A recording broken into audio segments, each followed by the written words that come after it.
All right, good evening, everyone. The time is 7:08 p.m. I want to announce that a quorum is present and call to order this City Council regular meeting. Everyone, please stand for the invocation and the Pledge of Allegiance.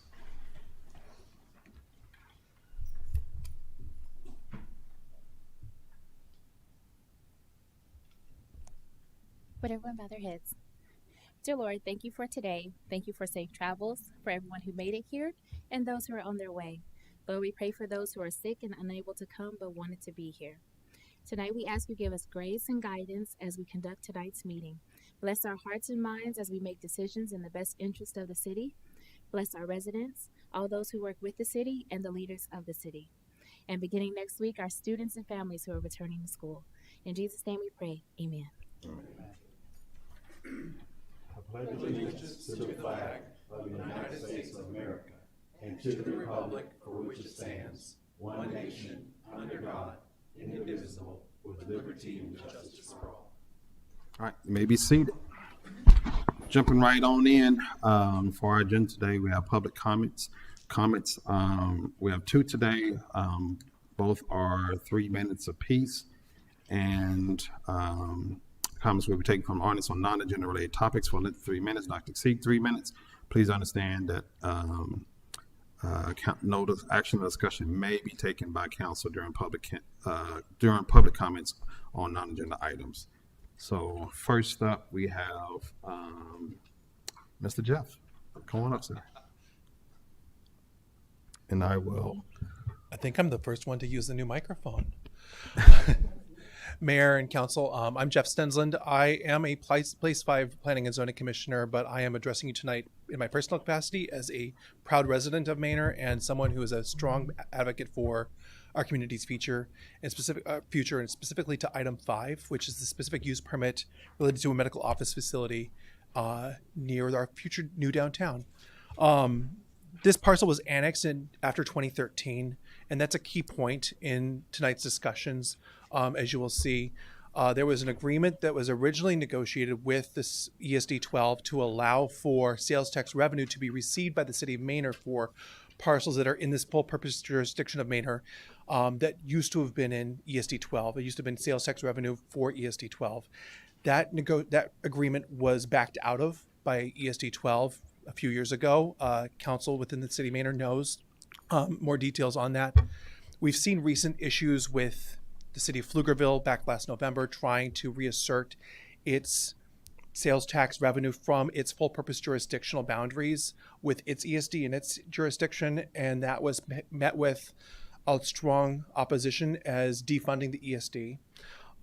I see this as a long range issue and more about what matters to this the one of the fastest growing cities by percentage in the country right now is the city of Manor, and what the future is, not necessarily within the next year or two, but impacts to our sales tax base generations from now. By allowing the council recommendation provided by, or the staff recommendation to council is opposite of what was provided to the P&Z, and that is to approve this SUP. And I believe that's because of its annexation date being in 2017, after the 2013 date. I do ask you to look forward to that longer range future and also use this as a calling point to possibly reach negotiations again with ESD 12 to perhaps find a way to utilize the sales tax revenue and the growth that is happening in the city to help benefit the city, to not rather than where I saw it in Pflugerville, it was defunding the ESD. I see this as defunding our police department. I see it as defunding our building services department. I see this as defunding the future rec center and the public library that we plan to build here near this parcel in the near future. And I really ask us to look long range about that, perhaps having city management work with ESD 12 leadership to try to find a middle ground, perhaps splitting that penny in half or finding somewhere else where we can bring value to these areas and help support our community long term. And with that, I yield the floor. Thank you. Thank you. Next up, we have Cassandra McGowan.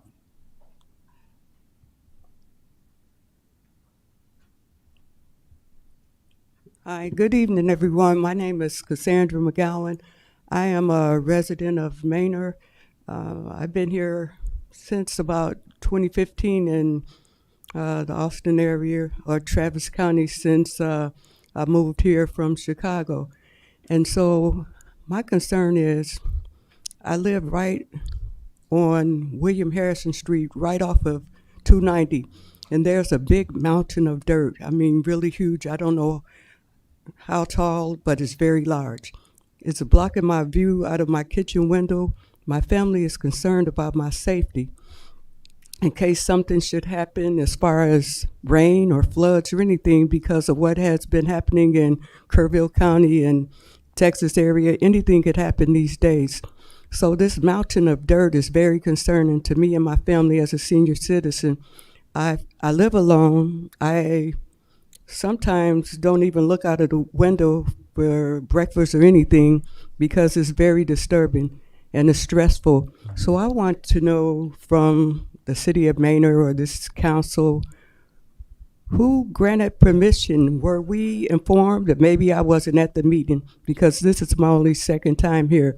But with that being said, I still would like to have answers concerning that, concerning my safety for myself and my neighbors. So if I could get some kind of feedback or follow-up to give me some information about this land, this hospital that's going to be built, which is a great thing. But I don't know who will follow up and give me answers, but that's what I'm here today for, to find out answers and get some feedback. With that, I'll yield my time if that's the correct thing to say. Thank you.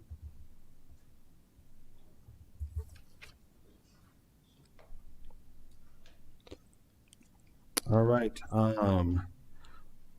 Moving on to public hearings. Number one, conduct a public hearing on a specific use permit for 10,000 square feet in medical office space being journey located near the eastern corner of Boys Ark and north of US Highway 290, also referred to as 13400 East US Highway 290, Manor, Texas. Who's coming up?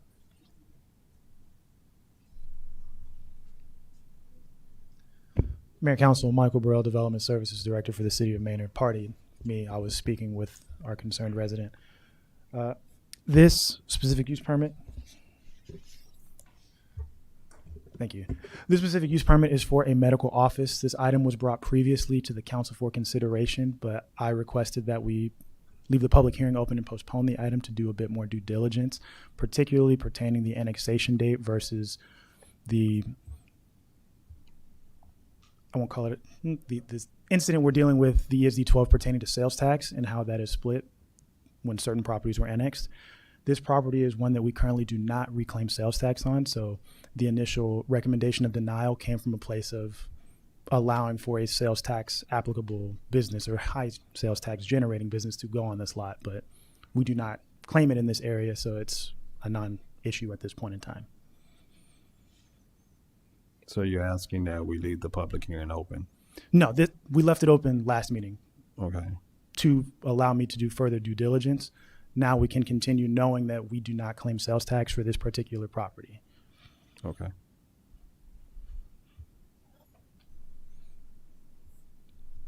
Questions, comments, council members?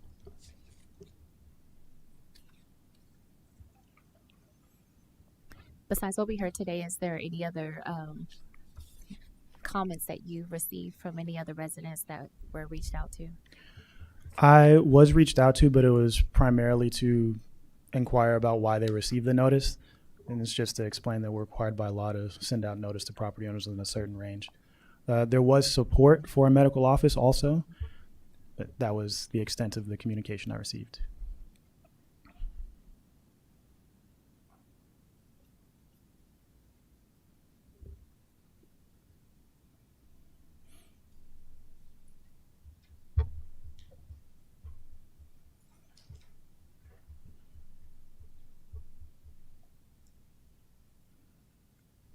Other questions, comments, council members?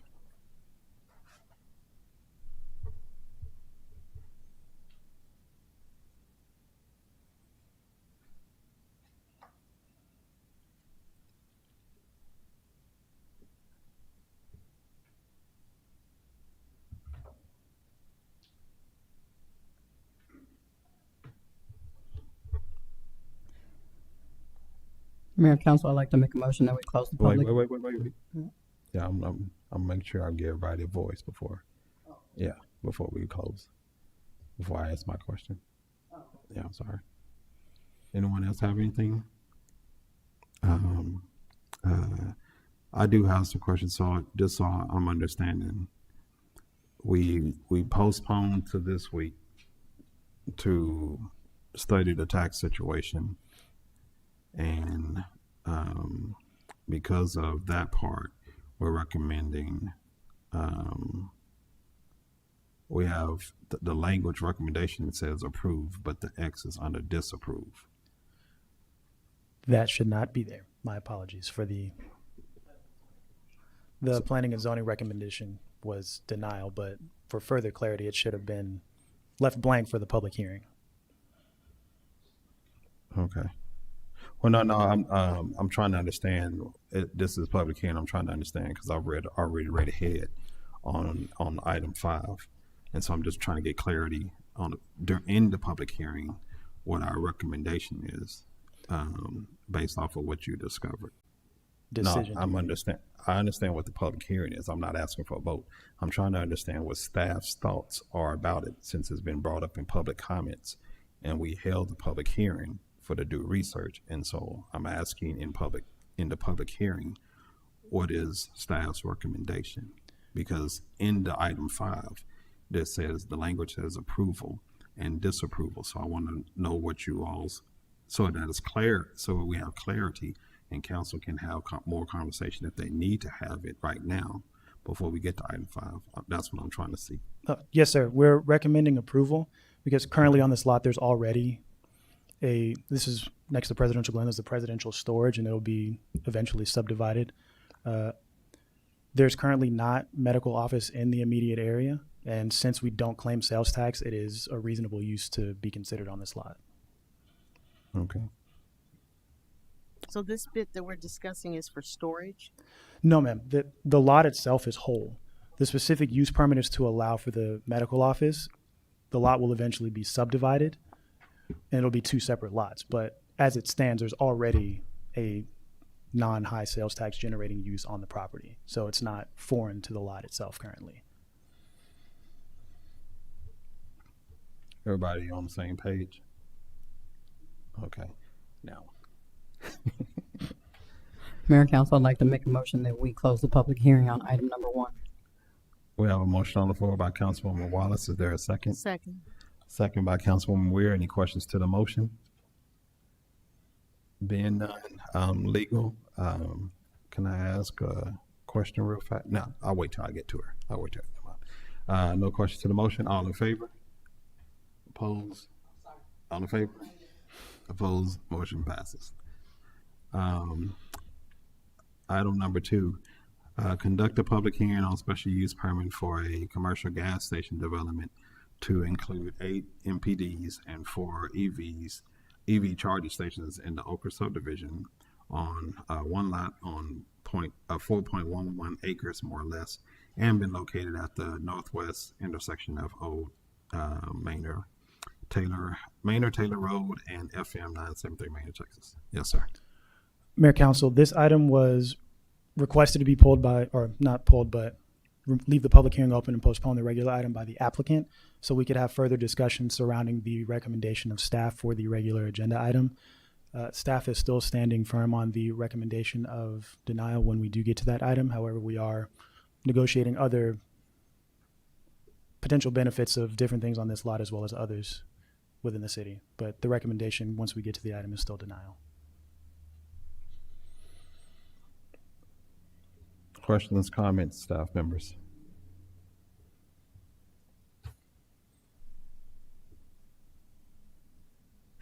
Would that recommendation be because we're saying no more gas stations? Pardon? I said, would that recommendation be because we are saying no more gas stations? Yes, that's correct. There's currently a gas station that recently opened within less than half a mile to the south, as well as the existing Shadow Glen, the one gas station for Shadow Glen subdivision, as well as the larger gas station going at the corner of 973 and 290 for HEB. So the close proximity and appeal of certain brands, just we wanted to stand firm on the idea of no more gas stations where they aren't absolutely needed. Whose idea is no more gas stations? Because I don't recall council. Not necessarily no more gas stations, but not as many clustered in one area. To have 4 within a mile of each other Yeah, to staff. I still don't recall council saying that. I will do that diligence to see where that directive came from.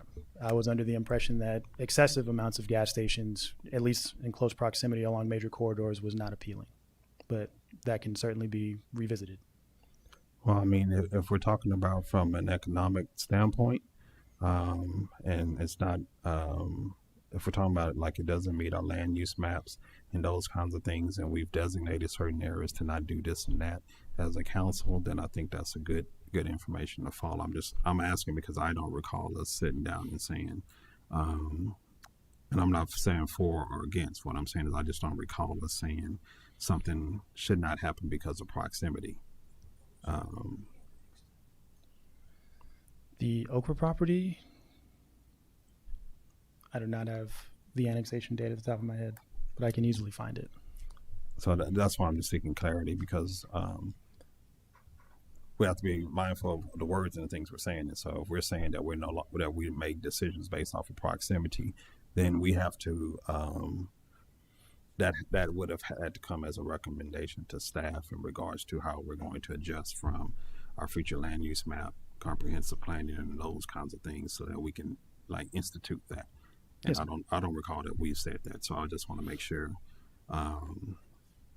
if there's another rationale from that maybe we explore in regards to if it's impacting resources, water, wastewater, if there's a better use in regards to that area for our economic plan or our comprehensive plan, basically using data to kind of make those decisions versus saying, because I know everyone's mixed on how many gas stations a city should have in a certain mile range, but we have to make sure that if we're going to make a decision on something like that, that we do it in the proper way and vote and say, let's lock that out, versus us having informal processes that kind of weed things out. Yes, sir. I would say, Mayor, a year ago when we had the one property that just opened, I think there was concerns when a developer came and made comment about stations and some accidents. And so we know that was always a concern if you got stations on crossing the lanes of traffic, and knowing that 973 it's really busy, and adding extra people want to go to a certain station if it has certain items creates a potential crossing the lanes of traffic. And I think going north of town, that was the concern, versus coming south of town. And I think that was kind of knowing that we haven't got all the schematics from the 973 North study, but we know there's going to be some things that they're going to study, and no setbacks being there now to the TxDOT right away. Keep that in mind. We need to keep that in mind as we are trying to make sure, since we don't have a parameter setback from TxDOT, is to make sure we know we can share information that could be impacted by a parking lot that could be reduced if right of way is needed for the interchange there at that Greg Lane and 973 interchange. Yeah, and that would be more of my concern, is have we, with the landowners, had the conversation about the potential expansion of the roads and maybe some of those maps that we've seen, or that Campo and the engineers have proposed for those areas, because it may eat up a lot of that right away, or even encroach upon maybe some of that design. That would be most of my concern, not necessarily what's going there, but will that future extension, whether it be highway, well, we know what we're talking about. Our last conversation was talking about multiple phase ends, and so obtaining right away, doing these lanes here first, and then doing this, and then building upward, and that kind of stuff, connecting to a potential to the 290 highway situation. And so with all those conversations, I would just wonder if anybody that's on that, I guess, this is on the west, West. the east Yes, sir. side or the West west side. side? West side. It's on the west side, and with those entry points, because that's right around the area for what we talked about proposed on and off ramps in some of those scenarios. If those conversations have happened to help the landowner make a more informed or developer, whoever's in the area, make a more informed decision about their product so that they can get the best value out of their land. That would be my concern about not necessarily a gas station, but about any product that's going to go on in that intersection, because those are the conversations that we've been having. So just keeping people informed so they can do their best to help the community at their best. Yes, sir. To that point, if I may ask for, I guess, a bit of direction to that front with the changes in preliminary plans for the 973 expansion and things of that nature, I guess, how should I go about presenting that information if it's not necessarily finite? Just like that, this is information that's not final, so that it can be in their awareness. It's coming down the pipe. I mean, I'll give you an example. When we were dealing with the possible realignment, 973 realignment, and we were and things were moving, and information wasn't going from TxDOT to different businesses and landowners. And so in their original plans, they had a turn going right through a portion of Bank of America. And so the preliminary or the possibility of something,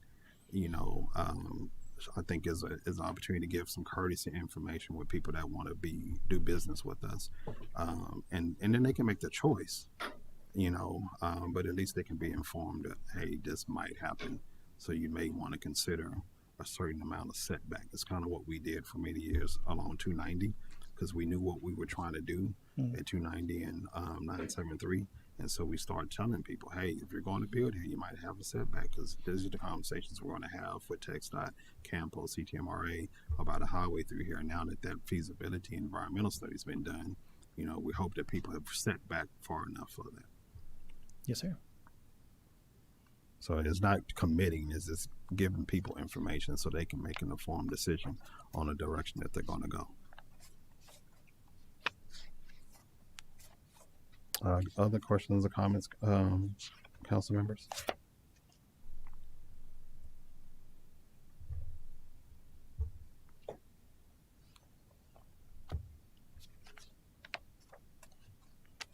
I'll take questions, comments, or motion.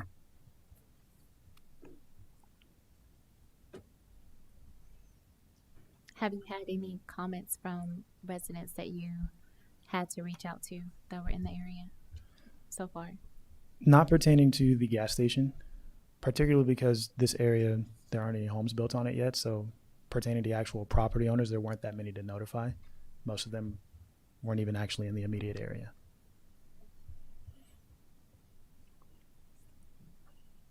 Do you know if they're looking to build this first and then the homes The homes typically come first and then the commercial follows. and then the commercial?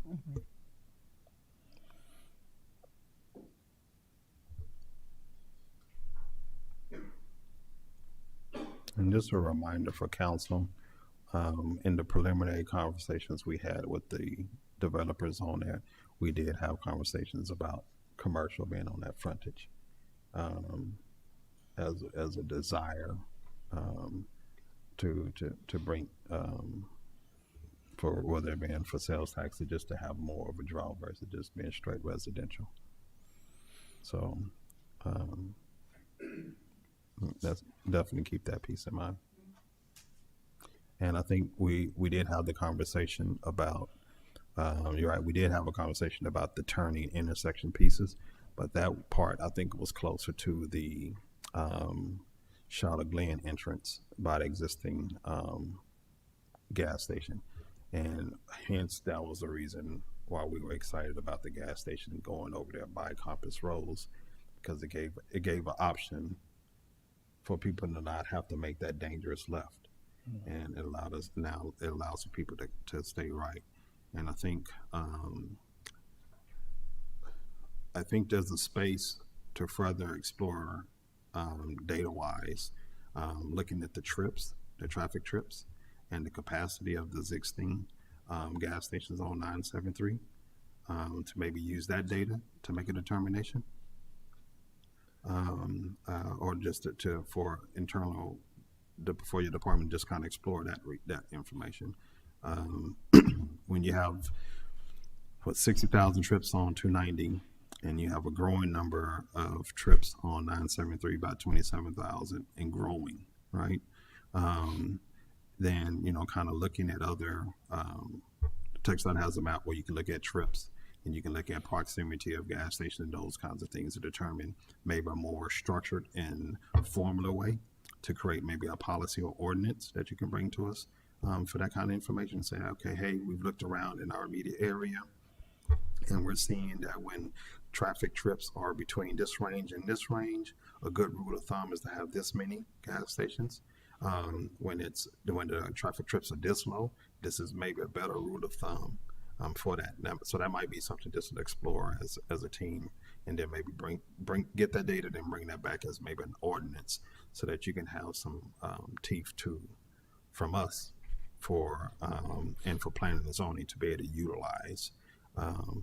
And those kind of, if that's kind of the mindset, if we're thinking, we don't know if that's a necessary need, then grab that data, maybe do that research, and then bring an ordinance so we can support that. It's certainly definitely better to have and not need than need and not have. If I may, we are also currently in conversation with the developer about a gas station at another location, maybe not necessarily as close in proximity on 973, but a little farther north. They're very preliminary conversations though, so more to come as we work through the details of that. Okay. And last question, how does the developer feel about it? About the recommendation? The developer is a representative of the Wallaces, the people who own the Ochre Tract, as well as numerous other properties around the city. Their mindset is they wanted the gas station here, but if not, they have another location that they were contemplating for it. They either or. Okay. All right. Do we have a motion, or do we have another question?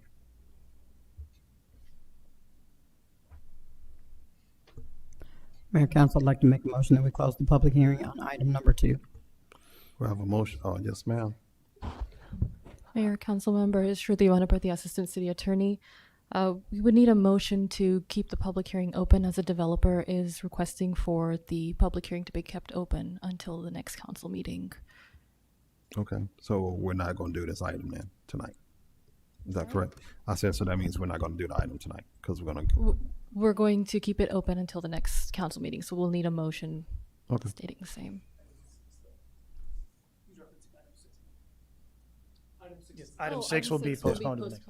Yeah. All right, thank you.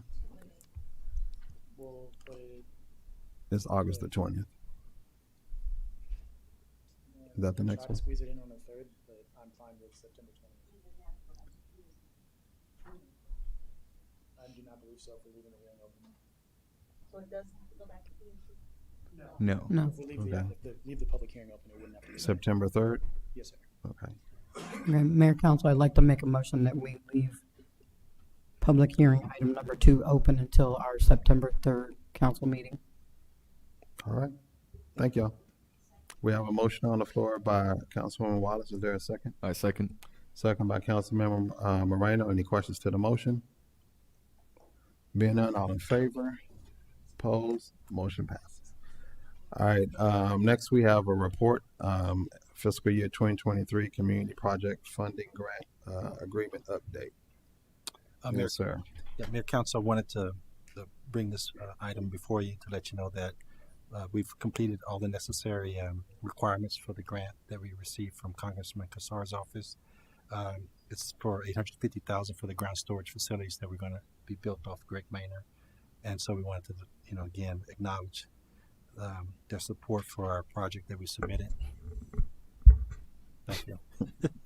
And definitely wanted to acknowledge that the effort that we've been able to accomplish on our capital projects and getting funding to help has it goes a long way, and I think we should shoot for September 12th or so to be completed.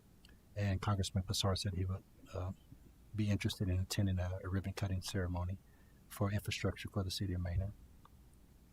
Sounds good. Good work to all of you all that participated in the work to get the designs, get the grant applications in, and all the council members that bug Kassar in your own way, so that we could be at this point. I'm being facetious, but we're definitely grateful to him for coming to Maynard and asking what we needed, and then supporting. So, and thank you, City Manager, for your hard work. Any questions, comments, council members? Want to report? I would say one other thing, Mayor, is that it's going to be in next week's paper, a notice of intent for the project. So there's going to be a period in which citizens could ask questions about the project, and we can share that with them. Environmental, anything that's related to closing out the project. Once that period is closed, then we'll have a formal a timeline in which the funds will be distributed. Since we paid money out of our pocket, this will be pretty much 100% reimbursement to us in the amount of $850,000. Always good to get your money back. Any other comments, council members? Thank y'all for your hard work. Thank you. All right. Consent agenda. All of the following items on the consent agenda are considered to be self-explanatory by council, will be enacted in one motion. There will be no separate discussion on items unless requested by mayor or council member. In the event, the item will be removed from the council consent agenda and considered separately. Number 3, consideration, discussion, possible action to approve the city council minutes. 4, consideration, discussion, possible action on a second renewal of the interlocal agreement for public health services between the city of Austin and the city of Maynard. Is there a motion on the floor? Mayor, Council, I'd like to make a motion that we accept agenda items 3 and 4.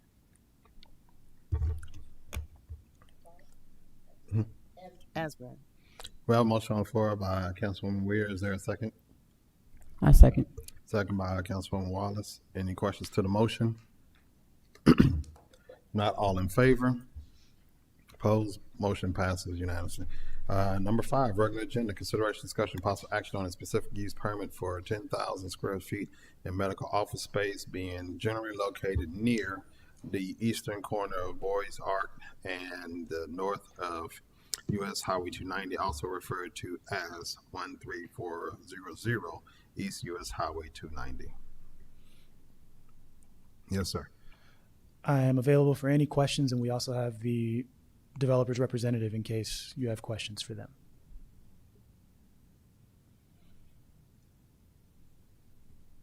Okay, council members.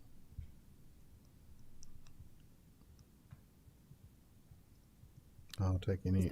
Michael, is there going to be any issues with it being so close to the city's lift station? So we are currently working on an access easement agreement to allow for us to basically share a drive. So part of that access will allow us to get to the lift station, while it'll also be utilized to enter this property.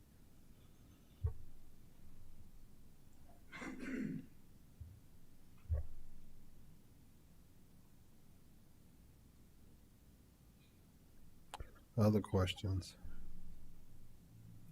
I'm just concerned about giving up some more space that we could be using for retail.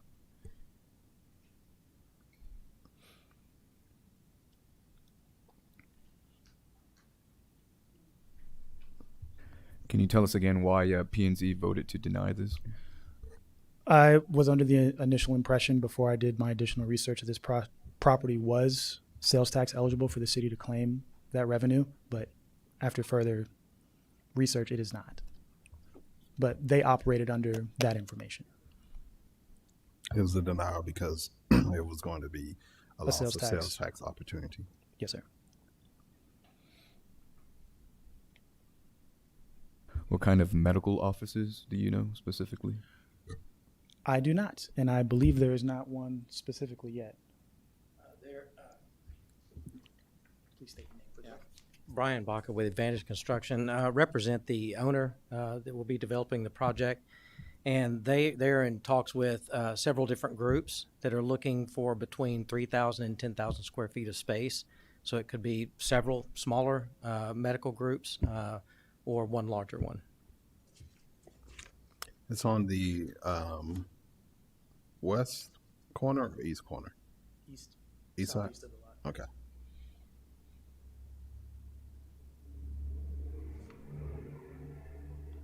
Is that really close to where that micro hospital is going to be?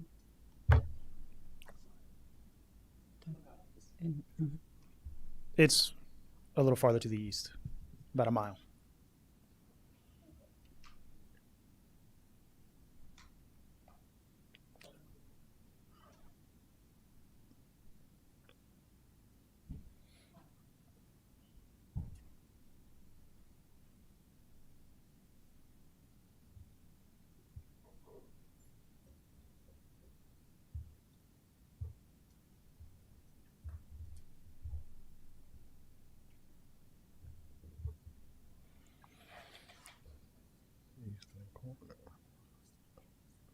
And so, Michael, under the additional research that you guys did take the time to do in trying to find out about being able to claim any sales tax on that property, there wasn't any opportunity to do that? This property was a part of the burst of involuntary annexations that took place at the end of 2017. The ILA, as I understand, not the ILA, but the election that took place for Travis County took effect in 2013. So anything after that, we wouldn't claim. Yes, sir. We're currently, You guys say your name.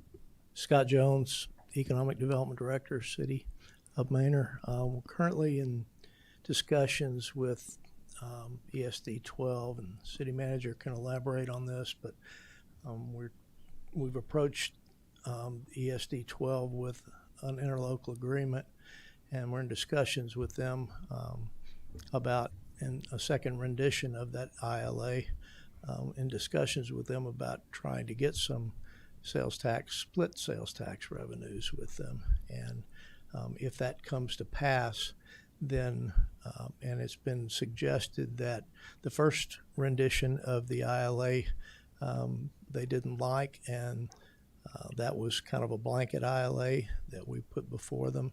The second rendition is going to be, that we have the attorneys working on right now, is going to be more of a property by property. And so we're taking that approach with them, and we're trying to split on the properties that were annexed after 2013 when the election was passed. We're going to try to do a 1% split with them. And then on new future additions, we're going to try to do a higher split than that. But that's to be proposed, and their board has to vote on it and such. So that's, we don't know yet whether they're going to accept that, but we're sure pushing for it. Thank you. So can we go back to the future land use map and our plan? And can you talk about how this aligns to it, or if it doesn't align to it? So 290 is intended to be a commercial corridor from really this portion back west as you get closer to where we currently are with the old downtown. It mentions, of course, your retail, your box office, shops, stores, things of that nature, but it also does include the capacity for medical office space and office space in general. As you get more into like employment centers, that's farther off, but that's as you go more north and south for your more industrial and like massive office park. Like think as you're going down Howard, the Bay Systems, things like that. That's typically what you're going to see, or what the intent to see for our future land use map is as you go farther north and south. But along 290 is meant to be citizen services, shops, retail, things of that nature.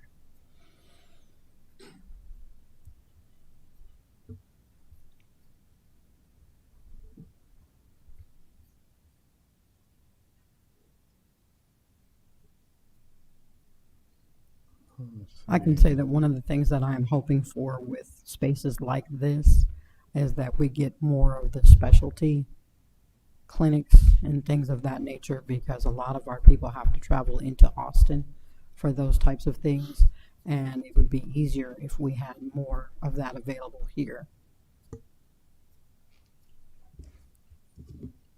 I can speak a little to that. Scott Jones, Economic Development Director, but currently we're in a shortage right now of medical space in the city. All the medical space is 98% leased, so we don't have any available basically. So if you go up and down 290 and anywhere else in town, I've had doctors calling. The mayor has requested that I look for medical space for a doctor. We just don't have any. So I think if medical space gets built, it'll be quickly absorbed. I know that in Manor Town Square, the development where we're looking to build City Hall, they have medical office buildings and medical office space planned there, mainly because there's a big need.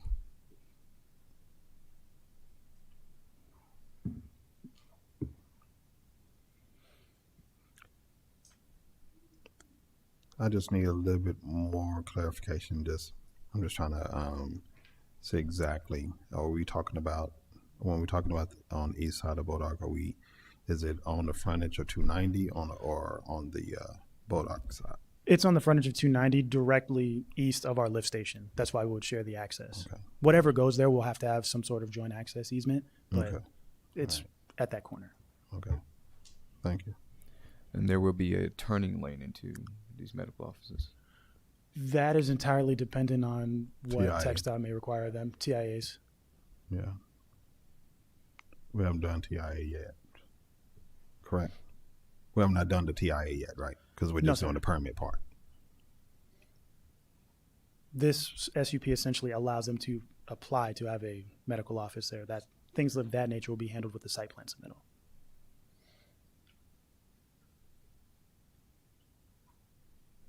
Other comments, questions, council members?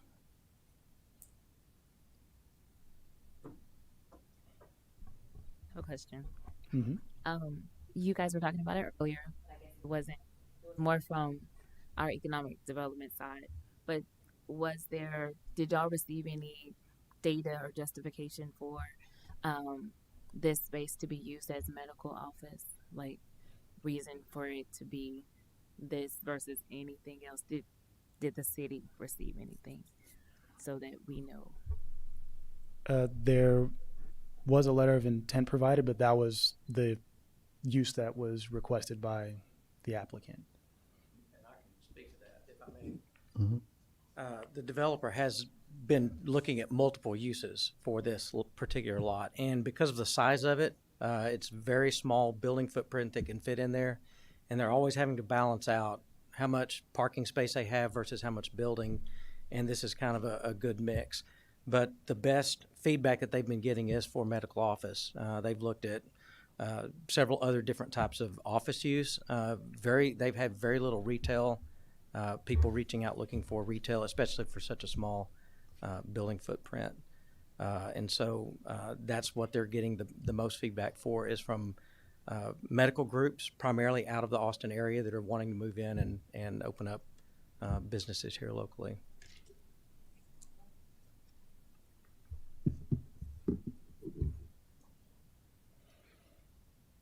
Any additional questions?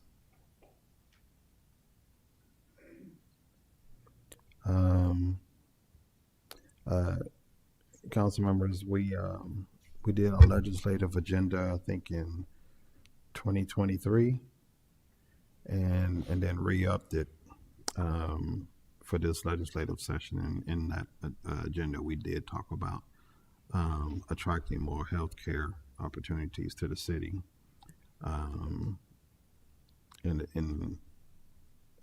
we did also try to focus on, or we've had conversations about that healthcare being spaces that did not conflict with sales tax. And so, just from those conversations, that meets this area kind of meets that criteria we set.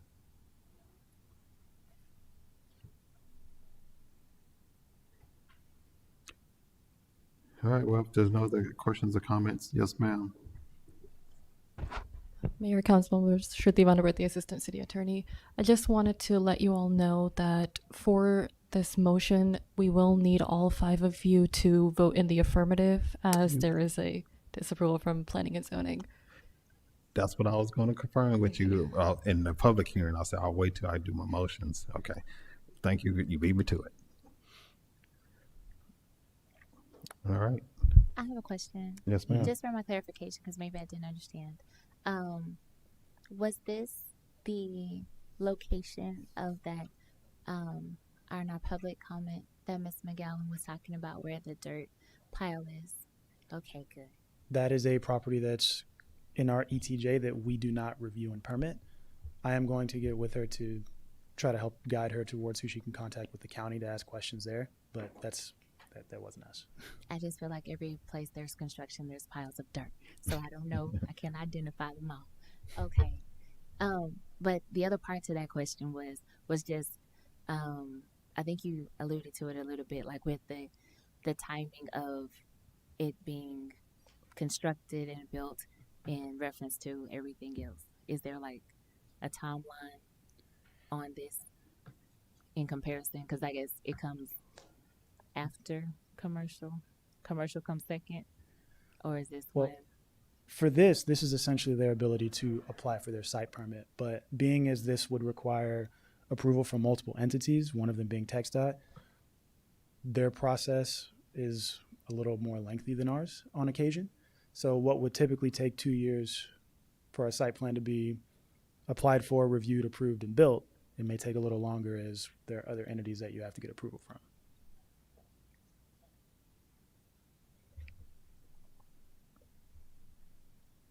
Other questions? All right, I'll entertain a motion.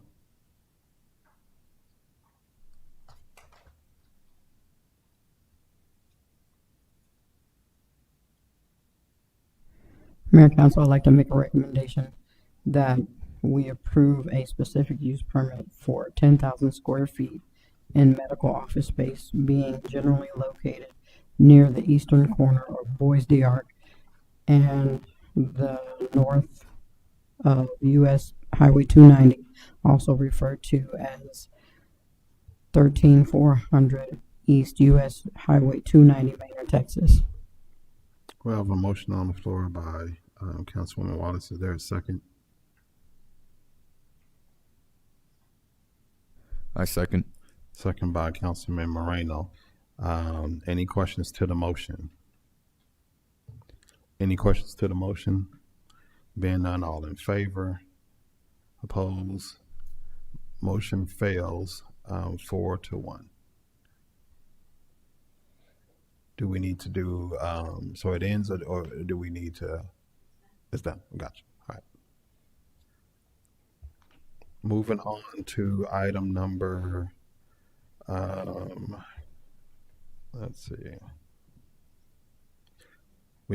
Do we need a motion to postpone item 6 then yeah. So we need a motion on the floor to postpone item number 6 until, September the 3rd. Mm-hmm. Mayor Council, I'd like to make a motion that we postpone item number 6 until September the 3rd. We have a motion on the floor by Councilman Wallace to postpone until September 3rd. Is there a second? I second. Second by Councilman Moreno. Any questions to the motion? Being none, all in favor? Opposed? Motion passes unanimous. Number 7, consideration, discussion, possible action on the second amendment to the Chapter 38 agreement for Lexington at Boyce with Davis Capital Investments. Yeah, Mayor and Council, Davis Investments has over here at 109 Lexington has encountered numerous delays in their construction of their project and beyond their control. They received a 6-month extension on the 380 agreement deadlines in December of 2024, and due to issues regarding completion of the wastewater line on the adjacent property owned by Bill Block next door, requiring future work affecting their parking lot. They've only received a temporary certificate of occupancy from the city, and the temporary CO won't comply with the Chapter 380 agreement as written. So in order to remain in compliance with the existing Chapter 380 agreement, the owner now is going to require a second amendment to the 380 agreement to remain in compliance due to those certain circumstances beyond his control. So we're asking for a 1-year extension deadline due to those unknown completion date of Bill Block's future improvements on the property next door, which is outside of his control. We hope they get done quicker. They're underway over there right now, but we don't know when that's going to exactly happen. So, I know Mr. Woodard can speak more about that and the sewer line issues, and Mr. Davis is here to answer any questions you have. But staff recommends that the Second Amendment be approved for this 380 agreement. Questions, council members? Mr. Woodard, you mind talking about the water, wastewater? Yes, sir. Good evening, Mayor, Council. I think it's more of a drainage, not so much a wastewater line. It's the drainage issue that was on the backside. And I know that between Eric and Bill Block, they're working together to make sure that drainage goes down to Caldwell. Got you. Thank you. Appreciate it. I knew it was something that had to do with the water. I just didn't know what color. Other questions?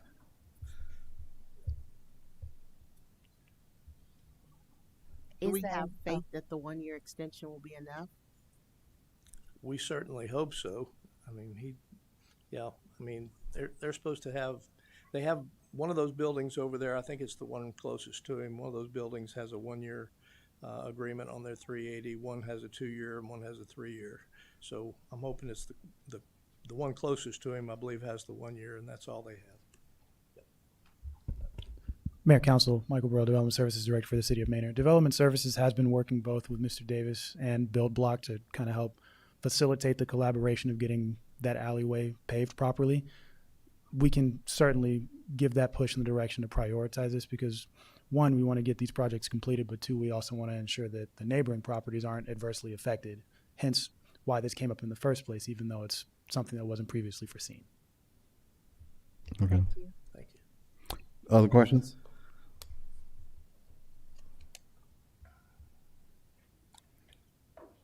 I'll entertain questions or a motion.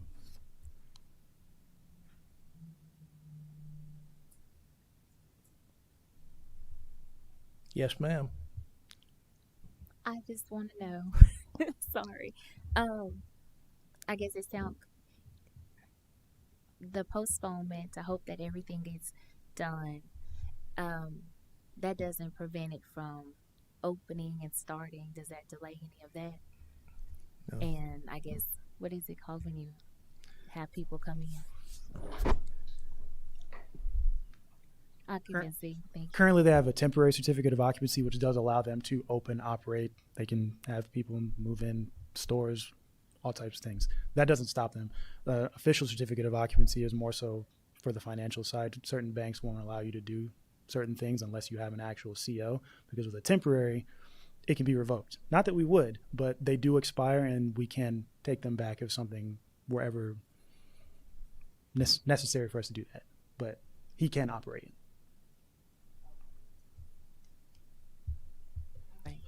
I guess my concern was that somewhere I feel like the city was losing money, but as No, long as- my job is just try to get the 380 agreement continued so that he can receive his reimbursements as he was supposed to, because nothing that happened here was within his control. So he's got the property owner next door causing the drainage issues and can't be completed until they get their stuff done. So, you know, it's an unfortunate set of circumstances, but it happened.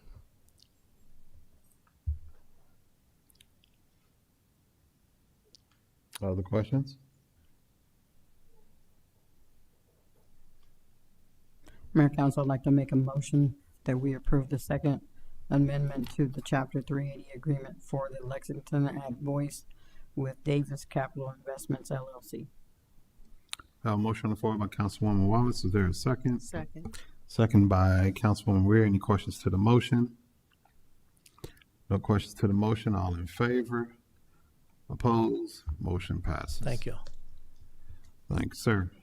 Moving along, number 8, consideration, discussion, possible action on a resolution of accepting petition for voluntary annexation of 2.274 acres more or less being located in Travis County and adjacent and contiguous to the city limits, providing for an open meeting and other related matters. Yes, sir.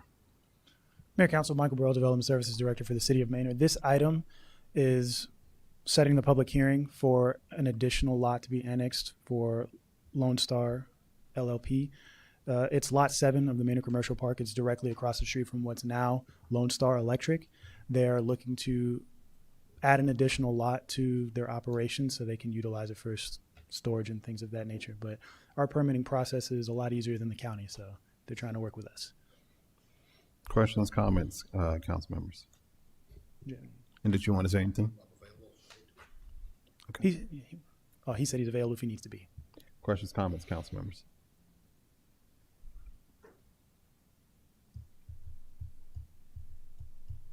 If not, I entertain motion. Mayor Council, like to make a motion that we approve resolution number 2025-26, accepting the annexation petition for the voluntary annexation of 2.274 acres, more or less, being located in Travis County, Texas, and adjacent and contiguous to the city limits, providing for an open meeting and other related matters, and setting a public hearing for annexation. Motion on the floor by Councilmember Moreno. Is there a second? Second. Second by Councilwoman Weir. Any questions to the motion? No questions to the motion. All in favor? Opposed? Motion passes unanimously. Thank you. Number 9, consideration, discussion, and possible action on newly proposed benefit plans as proposed by Hub International for the City of Maynard. Ms. Vasquez. Good evening, Mayor, City Council. Tracy Vasquez, City of Maynard, Human Resources Director. Hold on.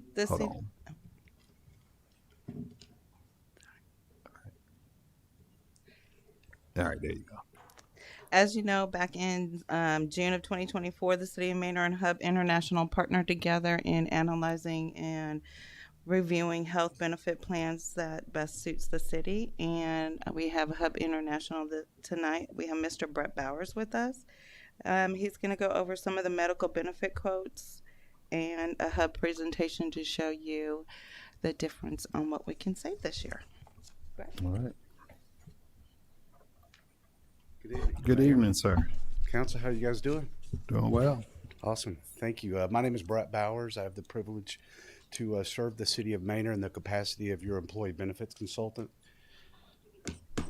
Oh, okay. Yeah, I'll do it. We began working together last year, and again, it's always important for me at least to see where we've been because it helps us understand where we need to go. You guys have been with Texas Health Benefits Pool, formerly TML, for 35 years. Coincidentally, I used to be the marketing director there, so I'm very familiar with Texas Health. Last year, we partnered with the city, and we essentially went out to the market to make certain you guys were getting the best benefits at the lowest possible price. We really had a great story to tell last year. We reduced the rates pretty much in every line of coverage by double digits and improved benefits. And so, you know, that's always good to look back and see success. Unfortunately, this year, as we were looking towards the renewal of these plans, we did have some catastrophic claims.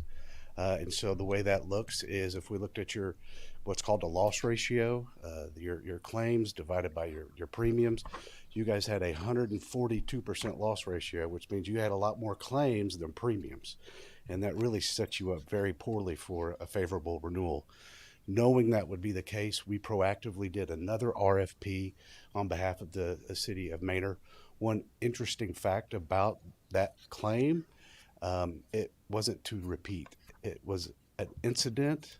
It was a $600,000 claim, and it was paid, and then there was no diagnosis or prognosis to think that it would continue into the future plans. So we knew that when people were looking at your claims experience, that they would look at it more favorable than UHC, who had to pay that claim.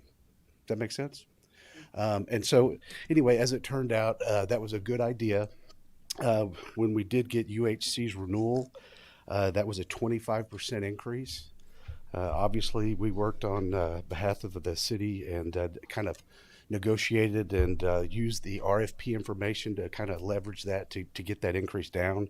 Unfortunately, because of the high claims, the lowest they would go is 17.9%. However, Through the RFP process, we did have a number of competitive proposals. The one best and final that basically kind of rose to the top, if you will, was Blue Cross and Blue Shield. Their proposal was only for a plus 6% increase. As well, we were able to negotiate a rate cap on next year's renewal, meaning next year, worst case scenario, there's a 14.5% increase. Of course, we don't want a 14.5% increase, but at least we have that as a backstop. But all things being equal, it was able, this proposal allowed us to do two things to kind of meet the budget for the city of Manor, and then equally important, or maybe even more, is to maintain the integrity of your benefit plans. A lot of your employees, aren't real high wage earners, and the fact that you guys offer the insurance and try to minimize those out-of-pocket costs is really important. So that is kind of the main meat of it. There is a technicality here that should probably be mentioned. Because of the timing of the RFP, when we received it, we negotiated it, and we finally had best and final responses. By the time we were able to do that with Blue Cross and Blue Shield, we missed the 1 month deadline that would allow us to bring this to you guys the month before. So that created kind of a ripple, but we're using it, we're calling it good news. Tracy has always wanted us to get back to an October 1 renewal to align with the fiscal year of the city, because currently we're a 9/1. So the plan of action at this point is we have to accept the 17.9% increase from UHC for 1 month. So that would be from September 1st to October 1st. And then beginning October 1st, then we would implement the Blue Cross Blue Shield rates. And then, of course, that would extend for a full 12 months. And then thereon going forward, it would perpetually be a new plan year of October 1st.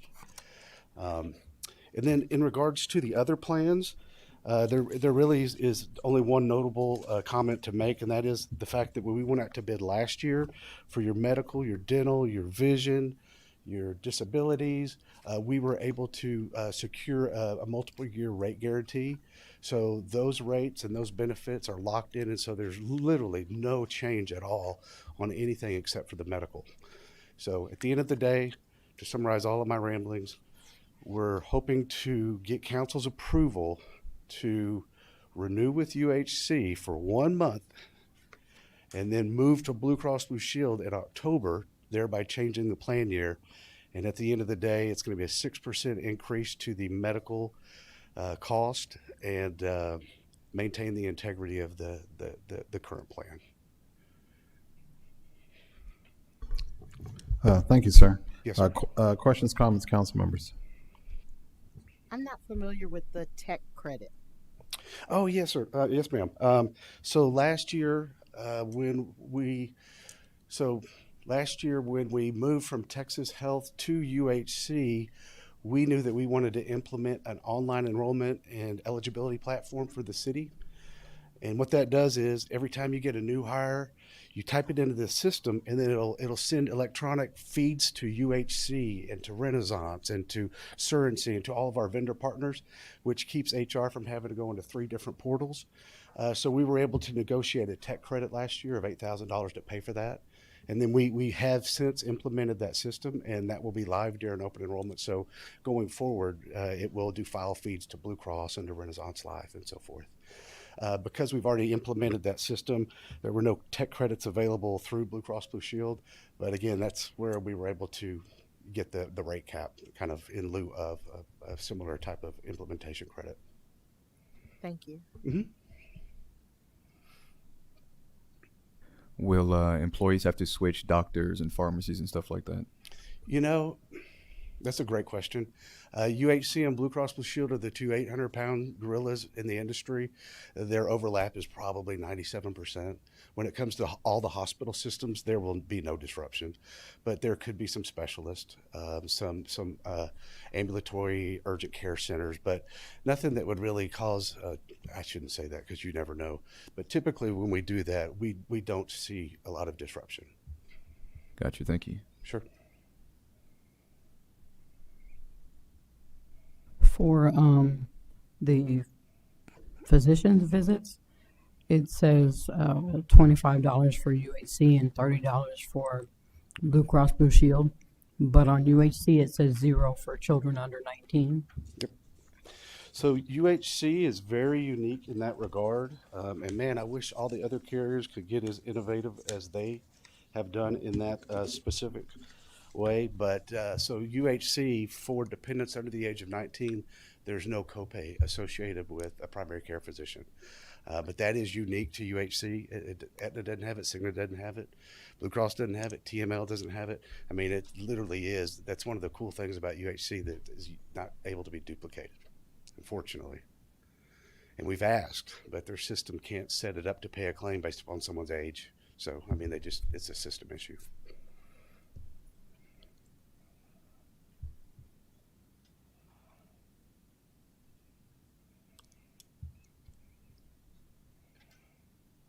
I see that it's also a higher deductible. Yes, ma'am. Currently, it's a $750 deductible, and you're absolutely right. That would bump up to an additional $250. If you look, and again, I apologize. I didn't point that out. It just wasn't on top of my mind when I said nothing would change. That was erroneous. But one of the things that we looked at is, again, we ran a report, and I'm going to say there was like only 8 people who had met the deductible for the city. You know, it's typical. Most people with this plan, the only time you ever hit your deductible, it's not when you go to a primary care physician or a specialist or an urgent care. Those are little bitty copays. Where you hit your deductible is if you have major imaging like CAT scan, PET scans, MRIs, outpatient surgery, or inpatient surgery. So we rarely have that many people that hit the deductible. But we do have a whole lot of people who are paying to have their kids on the plan, and by lowering that rate from a 17% increase to a 16% increase, I mean, it's going to move the needle a lot for everybody. Whereas in this situation, because that deductible did go up $250, you know, it might impact 8 people, and probably shouldn't say this, but those are the 8 people that have claims. So you're like, well, okay. But, you know, I know that's probably not the best way to look at it, but yeah, that's how that works.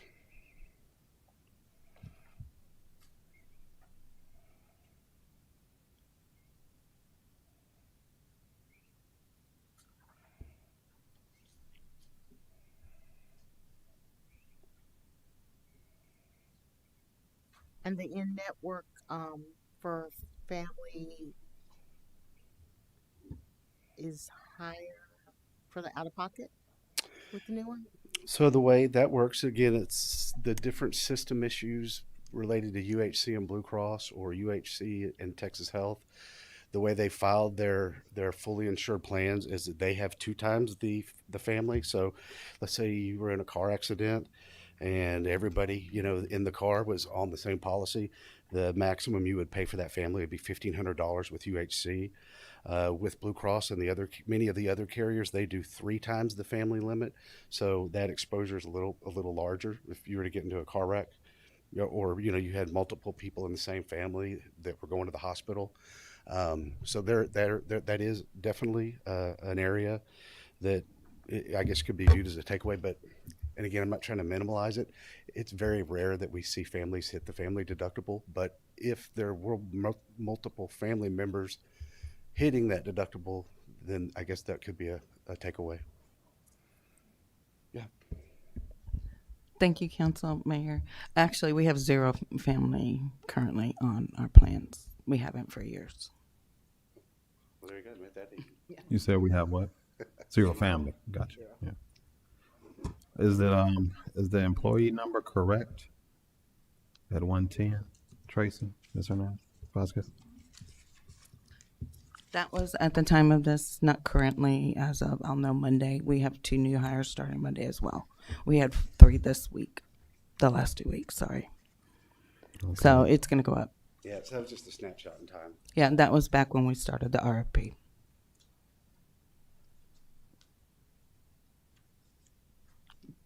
And we estimated at that time, I don't believe we even had 110. I think it was still only at 104. So but we're going to be past that. This is as of July the 9th? Yes, and it was estimated with the ones that were coming on board with the open positions at that time. And so now we still have more onboarding this week, and we had it last week, and we'll have more next week.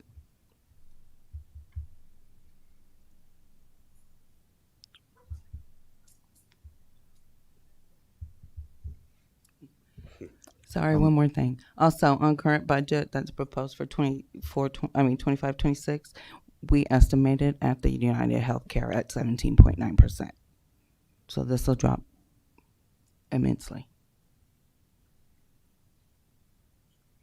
Was United Health Care providing some type of incentive or something in regards to the, I'm just looking at the two comparisons side by side. At the employee spouse, employee children, the rates are about $200 to $300 less than Blue Cross Blue Shield. And I'm looking at the deductibles, and the deductibles are close to the same. A little bit lower on the UHC side. However, the monthly says, so it looks like we're just coming out to like 100. Annually, it says 1.1 million, 1.17 million for UHC, 1.82 million for Blue Cross Blue Shield. And it that's says on an they're aggregate different. basis, so the Say city again? doesn't pay for all that. But that's the aggregate cost that's billed. Mhm. You can see we have like 5 individuals that have employee and spouse. We have 12 individuals that have employee and children. So the cost of adding those dependents that are paid for by the employee. So No, I understand that. That's Yeah. not what where Oh, I'm going sorry. at. I'm trying to understand. I don't know. Maybe I had too long of a day. I'm trying to understand the math.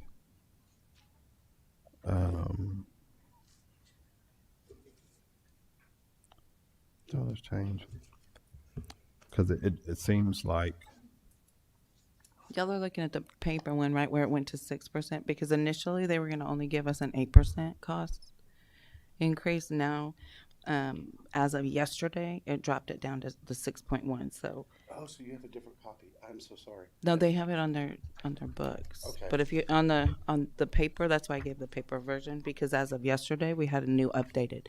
So initially, it was going to be United Healthcare was going to go up 25%. Then they dropped it to the 17.9, and then Blue Cross was going to give us 8%. And then as of yesterday, they dropped it again to the 6.1. okay, yeah, I have 9%. Okay, I'm so sorry. I know what I was tracking. I wasn't knowing.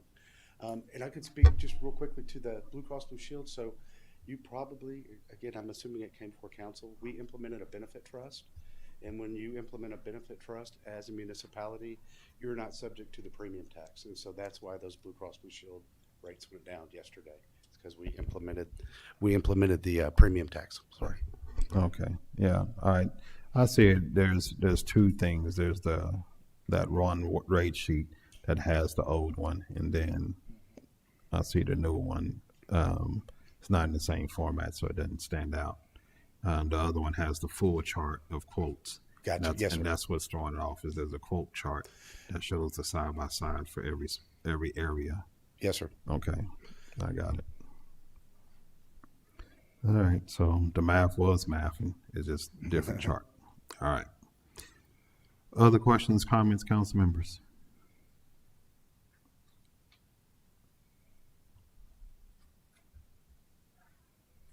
When do you have to make a decision so that everyone is covered and there's no drop in coverage for the September? Today, yes, ma'am. We've already today? prepared the guides, and we have open enrollment right around the corner.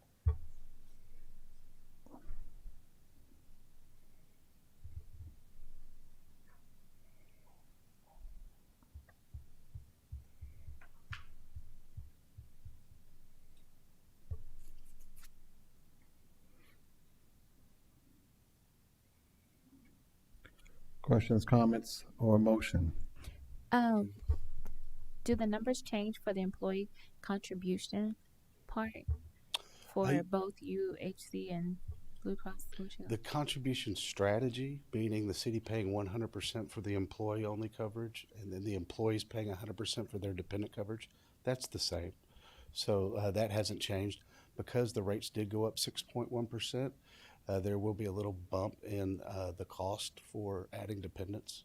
Of course, it's a lot less than if it was 18%, but it definitely there's some money there. So do we have to still have that plan where the employer pays 100% for the employee and a child or spouse, whichever one? So, and Trace, as Tracy's walking up to possibly correct me, what I was gonna say is we pay 100% of an employee, and then if they have an employee spouse, the amount we give to the employee subtracts out, and then that difference is what the employee pays out of their check. And then same thing for employee children, is that difference comes out. So they don't. So it's always free for the employee for themselves, regardless of the increase, the 6.6% increase. But they will see increase in their rates for if they're doing employee children or employee spouse, and so that rate they will see that, but it'll be decreased at also the increase of the employee contribution. So maybe it evens out. No, it doesn't even out. It's still going to be increased, but it may not be as much.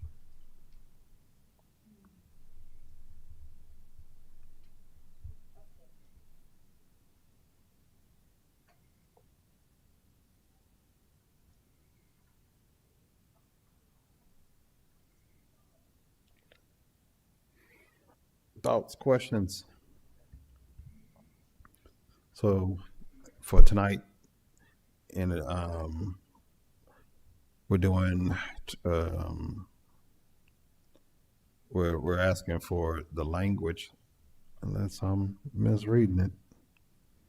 For tonight, we're asking for the approval of the plan, but we are going to probably need to include language about the month, because that's not in the recommendation.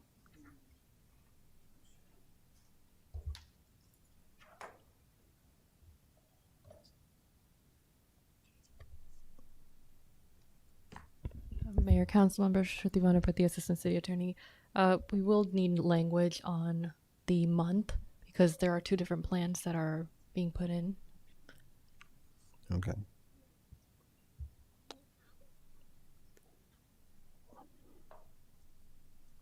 So just for clarification purposes, if there's council members, if there's a recommendation for approval, the recommendation for approval should say approve UHC for 1 month at the increased rate, and then approve Blue Cross Blue Shield benefits plans as presented by Hub International.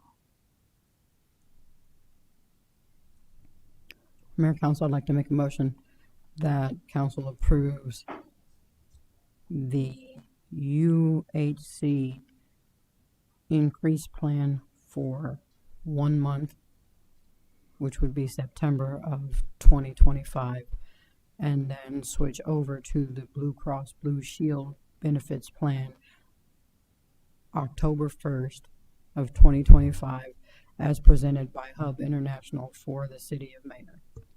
Councilman Wallace, great job.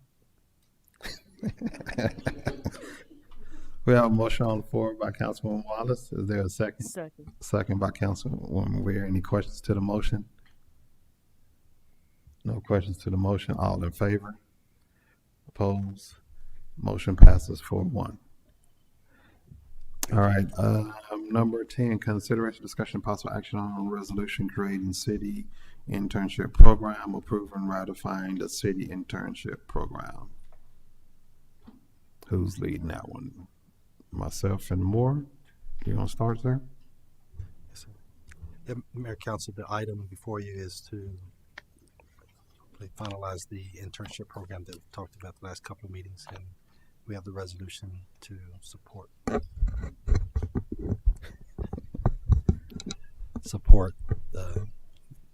the item before you.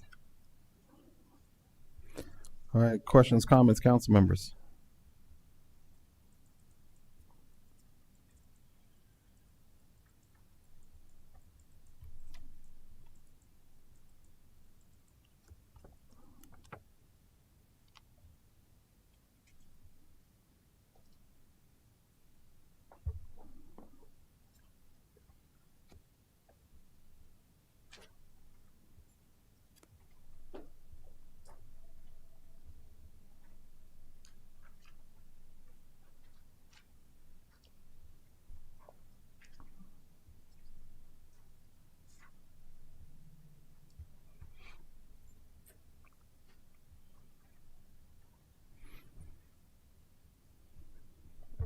Control point was this one coming out of?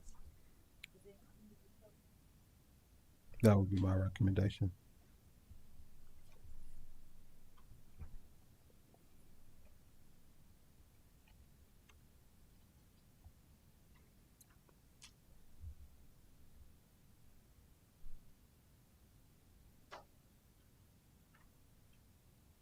And we're gonna follow the structure of fall and spring, doing 500 hours and summer 250. That would be, yeah, the recommendation.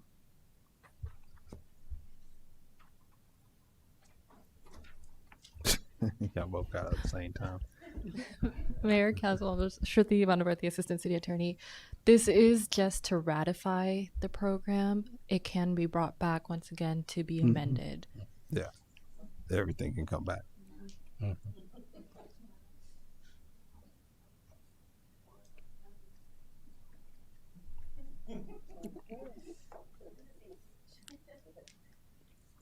Mayor and Council, Yubi Almaraz, City Secretary. But to add to that, as you recall, Veronica said it was going to be brought back today to just to ratify because it was approved. So she brought back, we're bringing back the resolution, and if there's any modifications to the program, then it can be done. You guys can revise today or be brought back, like Shruti mentioned.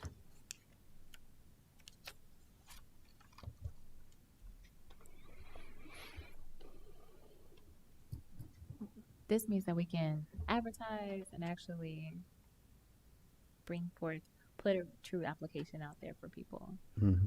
But we can still make changes until the program actually starts. Okay. Mayor Council, I'd like to make a motion that we approve resolution number 2025-27, creating the city internship program, approving and ratifying the city internship program. We have a motion on the floor by Councilwoman Wallace. Is there a second? Second. Second by Councilwoman Weir. Any questions to the motion? Any questions to the motion? Being none, all in favor? Opposed? Motion passes. All right.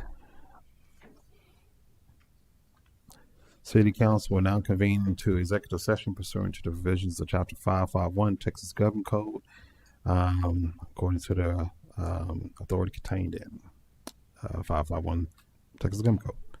All right. See y'all in a little bit.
Ready?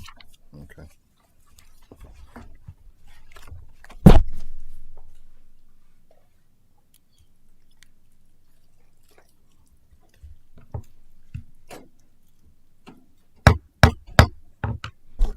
The time is 11:41. City Council will now reconvene into open session pursuant to the provisions of Texas Government Code Chapter 551. Take action, if any, on items discussed during closed executive session. Item number 11, consideration, discussion, and possible action on the resolution on the City of Maynard, Texas, approving a preliminary 2025 amended and restated service and assessment plan, including the proposed 2025 assessment role for the Lagos Public Improvement District, and calling for public hearing on authorization of City of Maynard, Texas Special Assessment Revenue Bonds, Series 2025 Lagos Public Improvement District Improvement Area Number 1. Let's see, council on this item here. We're going to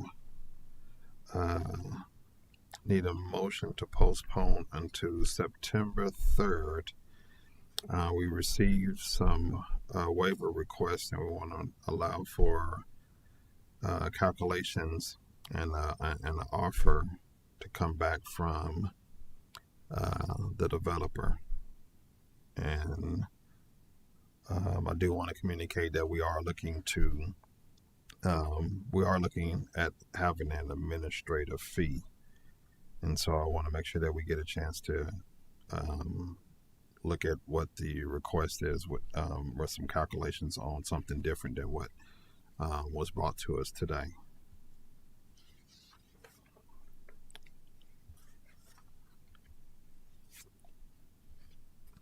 Let's see. Mayor, Council, I'd like to make a motion that we postpone item number 11 until our September 3rd City Council meeting. We have a motion on the floor by Councilwoman Wallace. Is there a second? I second. Second by Councilman Moreno. Any questions to the motion? Any questions to the motion? Being none, all in favor? Opposed? Motion passes. Number 12, consideration, discussion, and possible action on a resolution, City of Maynard, Texas, approving and informing of authorization or distribution of a preliminary limited offering memorandum for the City of Maynard, Texas Special Assessment Revenue Bond Series 2025 Lagos Public Improvement District Improvement Area Number 1 project. Council members, this is the same thing, and so we ask that we can postpone this one to September 3rd to allow for those same opportunities. Mayor, Council, I'd like to make a motion that we postpone item number 12 until our September 3rd council meeting. We have a motion on the floor by Councilwoman Wallace. Is there a second? Second. Second by Councilwoman Weir. Any questions to the motion? No questions to the motion. All in favor? Opposed? Motion passes unanimously. Number 13, consideration and discussion, possible action on approving a letter agreement for a trustee for the Lagos Public Improvement District Improvement Area Number 1. Council, on this one, we do have direction from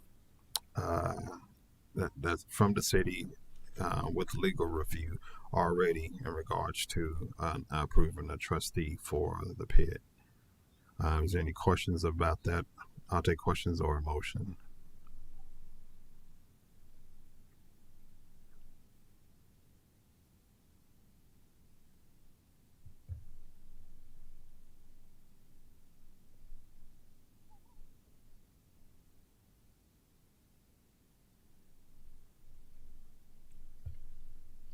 I'll take the questions or motion for this item, number 13.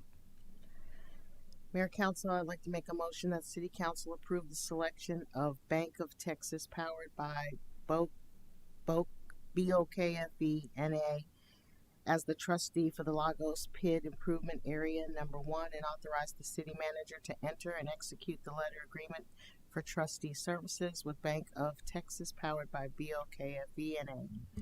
We have a motion on the floor by Councilwoman Weir. Is there a second? I second. Second by Councilwoman Wallace. Any questions to the motion? No questions to the motion. All in favor? Opposed? Motion passes. Item number 14, consideration, discussion, possible action on a resolution of the City of Maynard, Texas, determining the costs and certain authorized improvements to be financed by the New Haven Public Improvement District, approving a preliminary service and assessment plan, including the proposed assessment rules, calling for a notice public hearing on September 3rd, 2025 to consider an ordinance levying assessments on property located within the New Haven Public Improvement District, directing the filing of the proposed assessment rules with City Secretary to make said proposed assessment rules available for public inspection, directing city staff to publish and mail notice of said public hearings, and resolve for other matters related to the foregoing. Council members, would like to postpone this one to September 3rd, again for the same as the other PID, with the changing of PID policies and additions, and the letter over file requesting a waiver. We'd like to give the developer and owners the opportunity to provide calculations of what they can and offer to us in regards to that area. Mayor, Council, I'd like to make a motion that we postpone item number 14 until our September 3rd council meeting. We have a motion on the floor by Councilwoman Wallace. Is there a second? Second. Second by Councilwoman Weir. Is there any questions to the motion? Being none, all in favor? Opposed? Motion passes. Moving right along to item number 15. Consideration, discussion, possible action on resolution of City of Maynard, Texas, approving the form and authorizing the distribution of a preliminary limited offering memorandum for the City of Maynard, Texas, special revenue bonds, series 2025 New Haven Public Improvement District, area number 1 project. Council members, this is the same thing. We want to give the opportunity for conversations and offer to come back to us after the request of letter receiving a waiver request. We have a motion on the floor. Mayor, Council, I'd like to make a motion that we postpone item number 15 until our September 3rd city council meeting. We have a motion on the floor by Councilwoman Wallace. Is there a second? Second. Second by Councilwoman Weir. Any questions to the motion? Being none, all in favor? Motion passes unanimously. And number 16, consider discussion possible action approving a letter of agreement for a trustee for the New Haven Public Improvement District. Any questions to the recommendation, council members? If no questions, I entertain a motion. Mayor, Council, I'd like to make a motion that we approve the selection of Bank of Texas, powered by BOKF-NA, as a trustee for the New Haven PID, and authorize the city manager to enter and execute the letter agreement for trustee services with Bank of Texas, powered by BOKF-NA. We have a motion on the floor by Councilman Moreno. Is there a second? I second. Second by Councilwoman Wallace. Any questions to the motion? Being none, all in favor? Opposed? Motion passes. On to item number 17, consideration, discussion, possible action regarding appointment of members to the Planning and Zoning Commission. Is there a motion on the floor to appoint or to, and if there is, then please state name or names and the place if there's a motion on the floor.